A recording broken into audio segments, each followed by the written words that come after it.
rock, fight!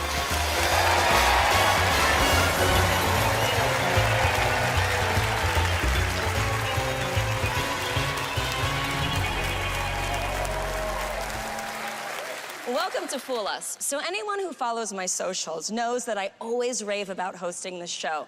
That's why I'm live streaming right now, because I wanted to show all of you what it's like to work with all of you. Yes.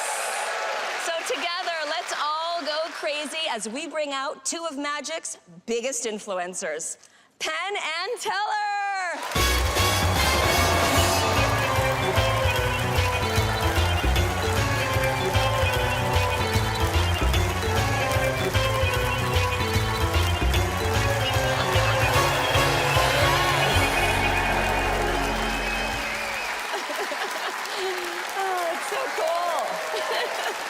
As always, Penn and Teller watch each trick and then they try to figure it out. And if they're stumped, they give away a famous Fool Us trophy. Oh, wait a second. I just got a DM. Oh, they're letting me know that we are ready for our first magician. I live in a remote part of Italy where the rhythms of nature are the only clock. In Italy, the past and the present compete. In some ways, it's a country built on ruins. I think that's why I've always had a sense of time hurrying past and a desire to hold my memories in my hands. I'm a junior in college studying film, and big changes are coming fast. I've dreamed of magic my whole life, but to perform in Las Vegas is so big a dream I still can't believe it's happening. Tonight, Penn and Teller could decide my future for me, but if that change is coming, I'm ready.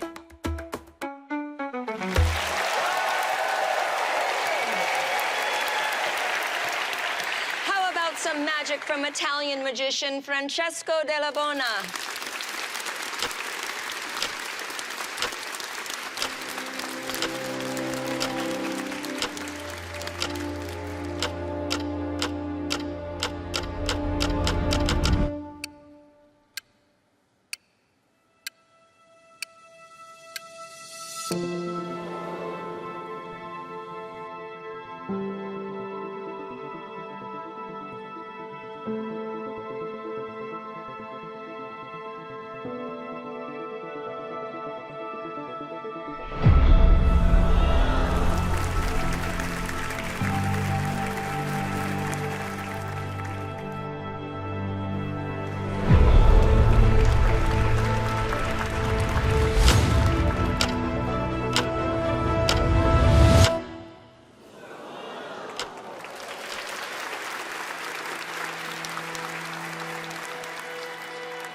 so beautiful. Thank you. What inspires your magic? I study cinema, also arts, theater, and music.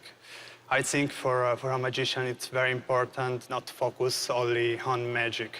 What do you hope to accomplish next in your magic career? My next goal is to perform around the world and creating my own one-man show.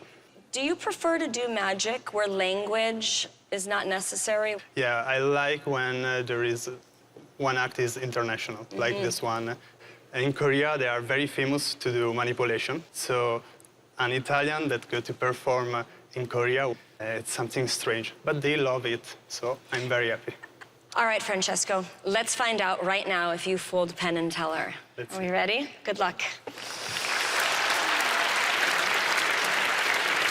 Oh, what an act, Francesco. Just beautiful. You've taken a card manipulation act and made it abstract, but you've added so much to what's been done in card manipulation acts. And there are moments in that that are absolutely instantaneous, breathtaking, and supernatural. Just really, really beautiful, just gorgeous, gorgeous stuff in there. And the moments when the things just freeze in time and just stand totally still, we have an idea of how hard that is. That is to say, we know it's wicked, wicked hard. And it's just also beautiful and stark and simple. And you're Italian, so you know that wonderful movie, The Bicycle Thief, that's black and white and a piece of art and just gorgeous all the way through. We just loved it. It's just terrific and great. And as much as we loved it, we do not think you fooled us. Now the audience turns on us. See, they're getting angry. Does Penn's code mean that you didn't fool them? Yeah. I don't know what it has to do with Italian movies. We certainly loved it, but they figured out how you did your trick. Thank you, Francesco. Thank you so much. Francesco Della Bona. Up next, Penn and Teller break down a few more tricks, and later you'll see them perform one of their own. So stay close.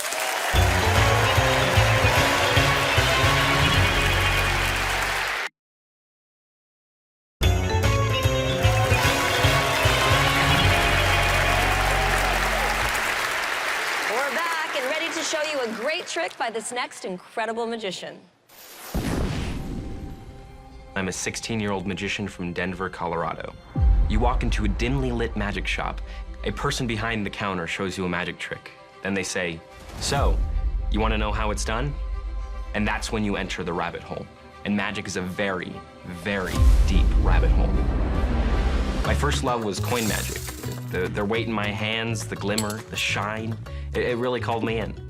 I wanted to do my own solo magic show. I learned a ton of tricks, but none of them really reflected my personality and style of magic. So I started to invent magic that really spoke to myself, and I've been doing it ever since. My other passion is music. The tuba's an incredible instrument and has a glimmer and shine of its own. Music influences the pacing and flow of my magic. Tonight, my trick will combine both of my greatest passions. Penn, Teller, can I fool you with both magic and music? Let's see.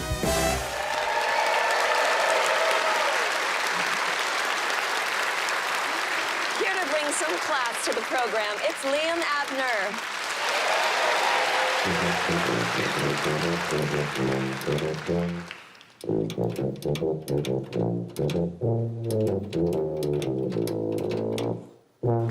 Thank you, truly. Now, people often mix up what instrument this is. Sometimes I get trumpet, other times trombone. One time a guy, confidence through the roof, said to me, "Wow, you look good playing that French horn." So let's get the record straight. That's a tuba. And tonight I'd like to combine just a little bit of music and just a little bit of magic in a way I hope you won't soon forget. But to do that, I'll need the help from a participant. So Brooke, would you mind helping out? I'd love to. Terrific. Ladies and gentlemen, give her a hand. Thank you. Thank you. Nice to meet you. I'm Liam. It's a pleasure to meet you. How can I help you? Now, to help teach just a little bit about music, I brought these. These are a deck of music flashcards. They helped me learn music when I was first getting started. Now, on the cards are different pieces of musical term and notation. So, for example, a whole note, they're all very different. This is all gibberish to you, I'm sure, unless you play instruments. I do but not. it should be seen that they are completely all different. Now that you know they're all different, Brooke, I'd like you to just reach into the center and choose whichever card is singing to you. How about this one? Perfect. I'm gonna take it out. Good. Just take it out for us. And we can see what it is here. Okay. Oh, staccato. That is a fantastic marking. Staccato means to play your notes very short and poignant. I'm doing it with my voice. You see with the gist here? Very short and poignant staccato.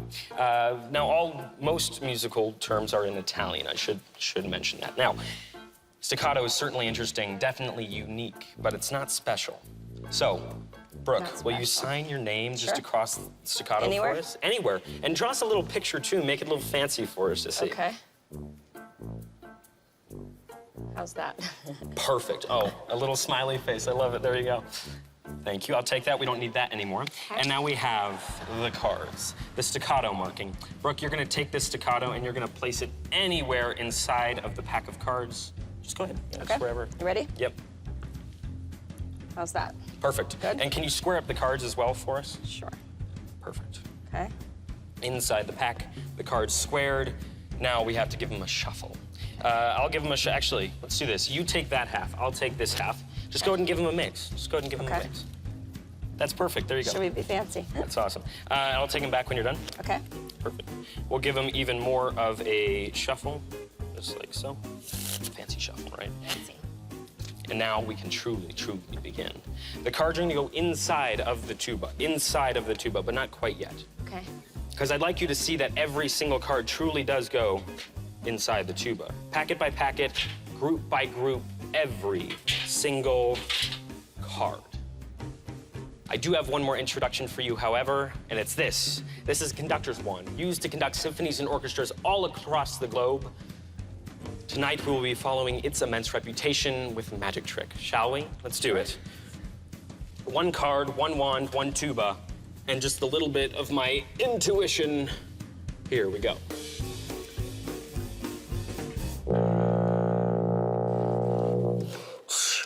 I think we got one, Brooke. I really do think we got one.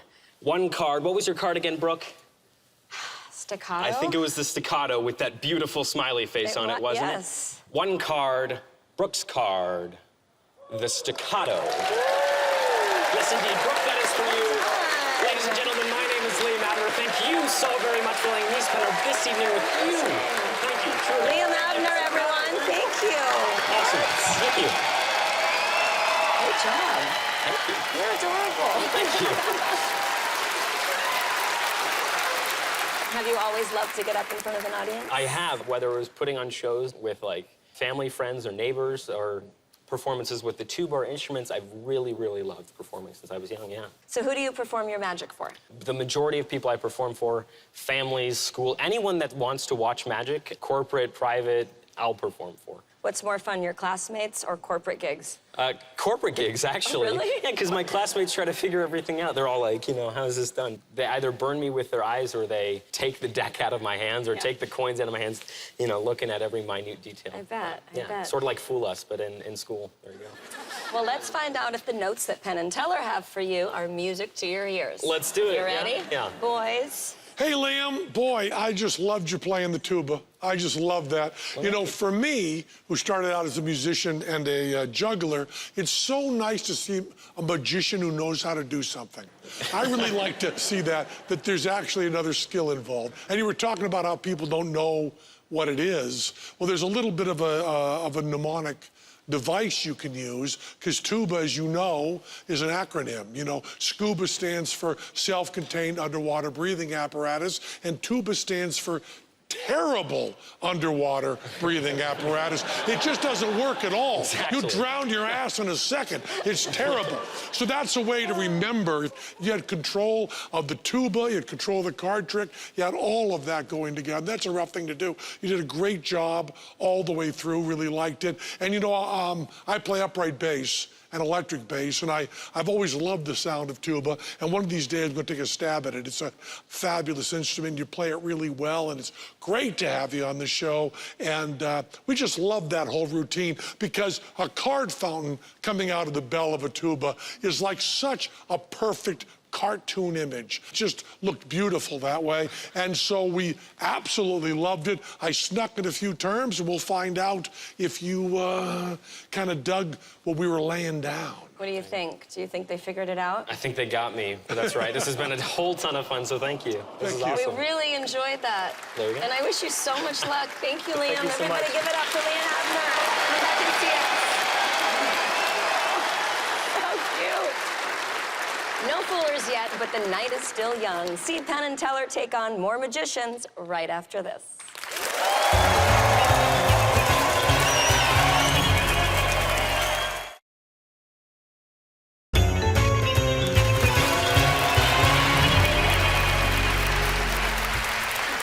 Welcome back to Fool Us. Let's meet the next magician who's messing with P&T. I do my best to be a showman, but I'm a nerd, a geek. I found solace in the Rubik's Cube. I learned to solve the Rubik's Cube to impress a girl at school, but by the time I'd learned to solve it, she'd forgotten never mentioning it. She accidentally ended up changing my life. Nerds are traditionally misfits. This creates a feedback loop. You spend time alone, use it to acquire useless skills and knowledge. Others can't relate, so you spend more time alone. I owe my career to social anxiety. Like most nerds, I was hugely into science fiction. Now we're all living in what seems like a science fiction novel, so more people can relate to nerdiness. It actually draws them to me. It's also a form of camouflage. With Penn and Teller expecting to see a magician, I think this nerd has a chance.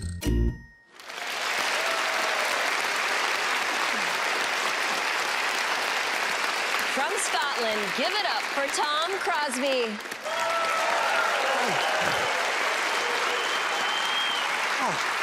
Hi. Lovely to see you. My name's Tom. I want to address the elephant in the room. I'm not a magician. I'm not an illusionist or a mind reader or anything like that. I'm a nerd. It's true. That's what I do. I'm a nerd. What that means is that I collect completely useless skills, and I make them vaguely entertaining. You'll see what I mean over the next couple of minutes. It will feel much longer. But I'm obsessed particularly with the Rubik's Cube. A lot of people can't solve a Rubik's Cube. I think they have friends and social lives. Instead, I created a cube that anyone in the world can solve. Would you like to see it? I thought you might. It's this. Jeez. This is a completely white Rubik's Cube. Surprisingly easy to solve, quite difficult to mix up, if I'm being honest. But a cube needs to be moved 20 times before it's considered properly mixed, and that will put the cube into any one of 43 quintillion combinations. That means that any cube can be solved in 20 moves. It might take a supercomputer to tell you what those moves are, but it can be done, and I love that. For me, that makes it the perfect metaphor for whatever problems you might have going on in life. There's always going to be a solution. You might just have to change the way you look at things. This is an ultraviolet cube. It's a one of a kind. I made it myself. It is horrendously expensive. Please do not tell my mother. I need to get this mixed up. And Brooke, would you mind joining me? Is that okay? Love to. Round of applause for Brooke, Yeah. please. Thank you so much, Brooke. You're welcome.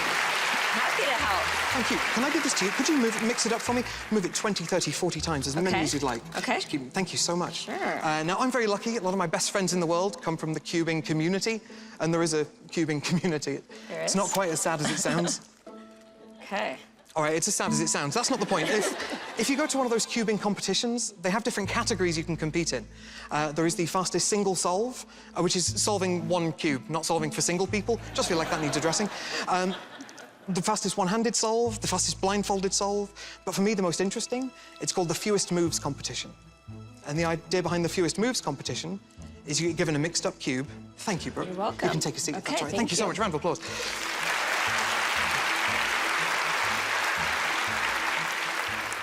The idea is you get given a mixed-up cube in a fairly quiet room, and you need to solve it as efficiently as you possibly can.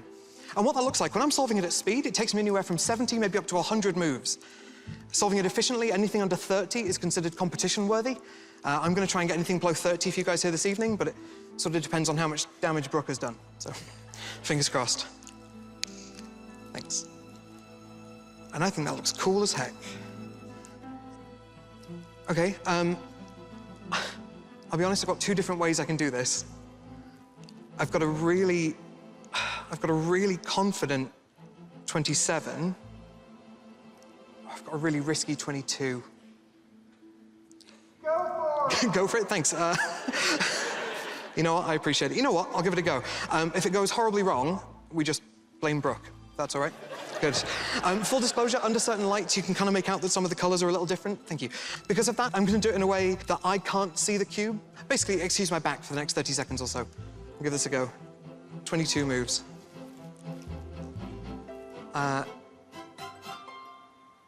Okay, this is, let me get this right. 1, 2, oh, hang on. 1, 2, 3, 4, 5, 6, 7, 8, 9, 10, 11, 12, 13, 14, 15, 16, 17, 18.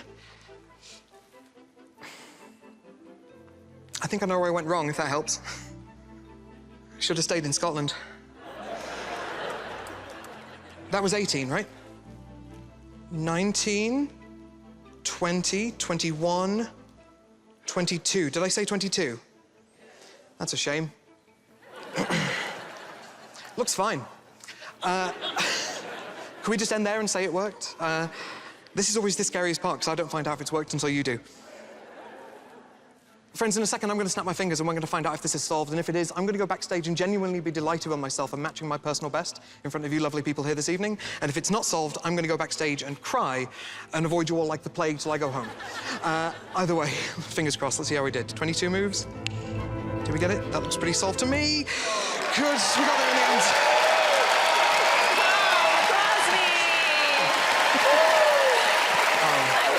Secretly hoping that I didn't screw that up. Is the cube always part of your act? Yeah, always. I think the cube is so...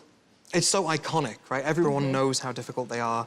I mean, the big secret is you can learn to solve it, right? Do you think anyone can learn to solve it? Anyone can learn to solve it. The fastest I've ever done it personally was 10.1 seconds. Wow. I got pretty lucky, but when you realize that the world record is currently like 3.1 seconds... Oh, wow. Oh, it gets weirder. The guy that has that world record has a girlfriend. Do you think you're a role model for nerds? I did a show a couple of years ago, and a mum sent me a picture of their 8-year-old kid's homework, where they talked about how proud they were to be a nerd after they'd seen my show. And I'm all for that. I think nerd pride represents all the way. I love that so much. Well, Tom, it's time to find out if Penn and Teller have puzzled out a solution to your magic trick. Boys? Well, Tom, this really clicks off a lot of stuff for us. You're just so charming, so funny, and the trick is completely, as far as I know, original. It's just really wonderful and beautiful and all the way through, and we loved everything about it. And when a trick charms us this much, when a performer charms us this much, we really don't give a damn if you fooled us or not. But we are forced to play the game. Sure. May I speak frankly? Because in this case, I don't want to give away the secret, but I don't know how to ask you because there's not really code words for this. Teller and I thought two things that are kind of the same. We thought that the whole secret is the light source. I mean, maybe there's something else beside ultraviolet that can make them glow two different ways. Or we also thought, more likely, that there was an internal light source that looked a lot like the external light source, and you could switch from the internal to the external, and one way it looked unsolved, or that would be the legit way, and the other way made it look solved. If I've given away too much, and this is the way you did it, we will cut this out, so it'll be only the people here that hear it. But has it got to do with the light sources? It's nothing to do with the light sources. Nothing at all? Nothing at all. Bring the trophy down.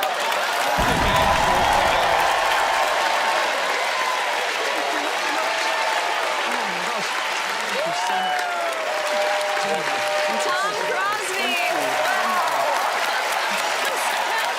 So good. Yes, thank you.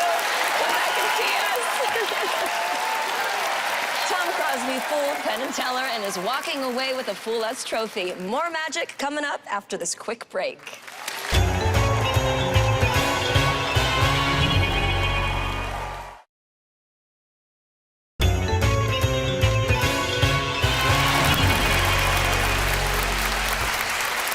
Welcome back. After searching worldwide for the top talent in magic, we've had some amazing finds, like this one. The first magic act I performed was my own birth. I'm an identical twin. There's an actual duplicate me. My twin was the first to try magic, but my brother only stayed with it until he got me hooked. And I got hooked. I have a slight case of wanderlust. And magic became my passport to the world. Everywhere I went to perform, I picked up local relics of magic. A coin here, a card there, a potion, or an elixir. I finally settled in Japan, where I fell in love with the culture and with my wife Naoko. But Vegas is one place I haven't been, and Penn and Teller are emperors of magic here. But because of my travels, in a sense, I bring the rest of the world against them. A world war of magic. May the best man or men win.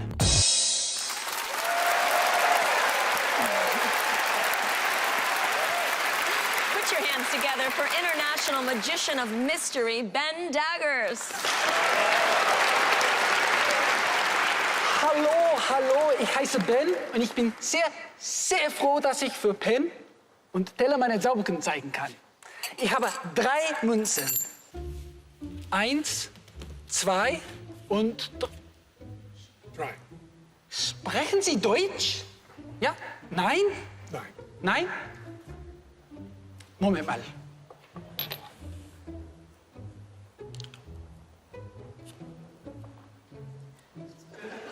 Hola, ahora mejor no, el español.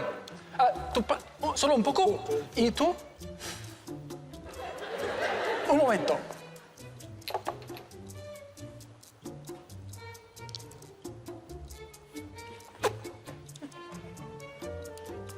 The rain in Spain stays mainly in the plains. Okay. You speak English? Yes, a little bit. You can work on the accent a little. Sorry. But you understand me at least? Yes. Wonderful. I should probably explain. I was looking for something to clean these old English coins, and I bought a bottle of, well, what I thought was a bottle of polish. Turns out it wasn't polish, no, it was a bottle of Polish. Anyway, I went back and bought every language they had. So this one I haven't tried yet. I think it says Chinese. Hang on. Ironically, this does smell like the sort of thing you'd use to polish your silverware. Actually, before I do something with these, maybe I could use this to give my coins a little clean. A few drops of this, and we should be good as...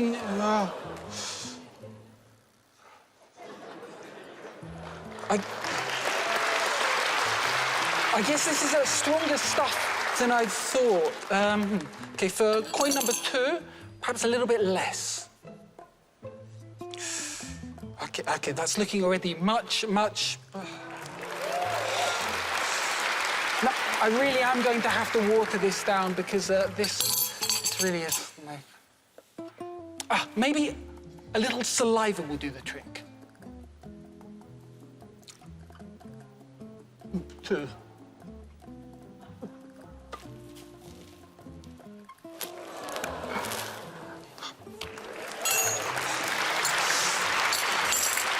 这个太糟糕了！你看我的英语怎么办啊？等一下，我现在讲的是中文是吧？来一个回归英语吧。等一下。Please be English, please be English, please be English, please be English, please.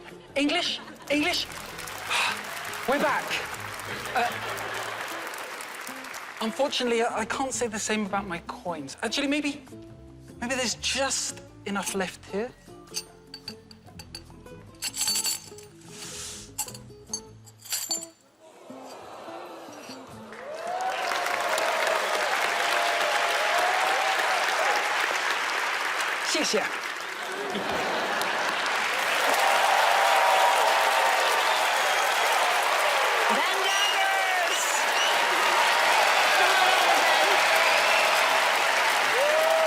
Fantastic. 谢谢。 Hello. Uh-oh. Thank you. Sorry. Oh, thank goodness. Who needs language lessons when you can just drink a language? It's a lot easier, yes. I like the idea of having a magical solution to a real-world problem. How many languages do you speak? So, to varying degrees of rust, 5. 5. Impressive. The 4 you've seen here and Japanese. Really? I've lived in Japan for the last 13 years, so I didn't get a chance to show that off today.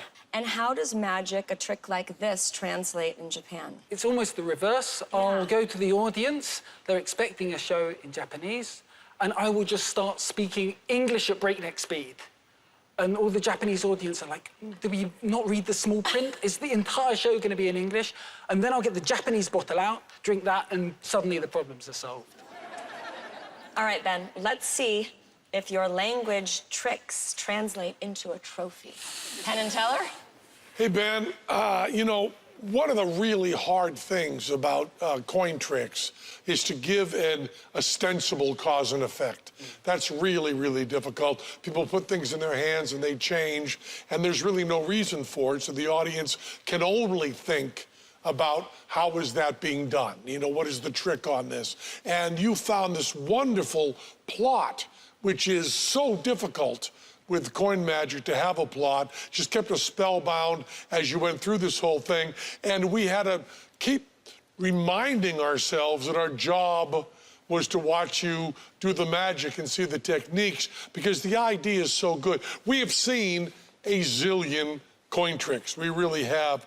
And so the techniques, which you did perfectly, by the way, were not that new to us, but the spirit of it and the fact that it had a plot was just mind-blowing to us. It was just beautiful that it kept that together. Not just I'm putting this in my hand, I'm touching it, and now it's something else. But the languages and the bottles and all of that was just so brilliant. And we loved it, but we don't think that you fooled us. Oh, come on, don't turn on me. They loved you. Does that all make sense to you? Makes a lot of sense, yes. Well, we certainly enjoyed that. You were wonderful. Thank you so much. Thank you. Thank Thank you. you. Thank you. Penn and Teller will show us how it's done as they take the stage for tonight's finale, so stay close.